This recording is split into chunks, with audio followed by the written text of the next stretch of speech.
আজকের গল্প টুনার সুন্দর স্ত্রী টুনি। টুনা টুনিকে বলে, তুমি যে এত সুন্দরী, তুমি কিন্তু বাইরে যেও না, কেউ তোমায় নিয়ে পালিয়ে যাবে। টুনি তার স্বামী টুনাকে বলে, তোমার কি আমার উপরে বিশ্বাস নেই?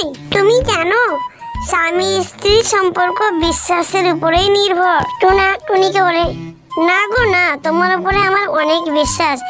এই বলে টুনা চলে গেল শহরে কাজ করতে।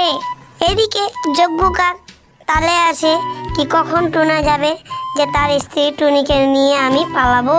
যজ্ঞ কাক দেখে নেয় টুনাকে শহরে যেতে। টুনি সুন্দরীকে একা পেয়ে চলে আসে ওখানে যজ্ঞ কাক।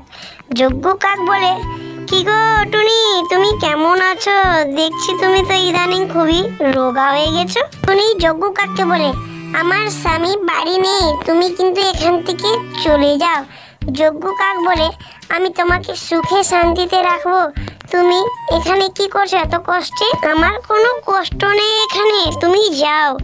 যজ্ঞ কাক ভালোবাসার কথা বলতে বলতে টুনি সুন্দরী যজ্ঞ কাকের প্রেমে পড়ে যায়। টুনি বলে যজ্ঞ কাককে, তুমি আমায় সুখে যদি রাখতে পারো তাহলে আমি তোমার সঙ্গে যেতে পারি। যজ্ঞ কাক বলে, তোমার চোখে এক ফোঁটা জল আসতে দেব না। এই বলে যজ্ঞ কাক টুনি সুন্দরীকে নিয়ে পালিয়ে গেল। তাহলে বন্ধুরা, নিজের স্ত্রীকে কি করে বিশ্বাস করা যায়? আজকের গল্পটি এখানে শেষ। গল্পটি যদি ভালো লাগে লাইক করবেন, শেয়ার করবেন আর সাবস্ক্রাইব করবেন। দেখা হচ্ছে আর একটি নতুন গল্পের সাথে।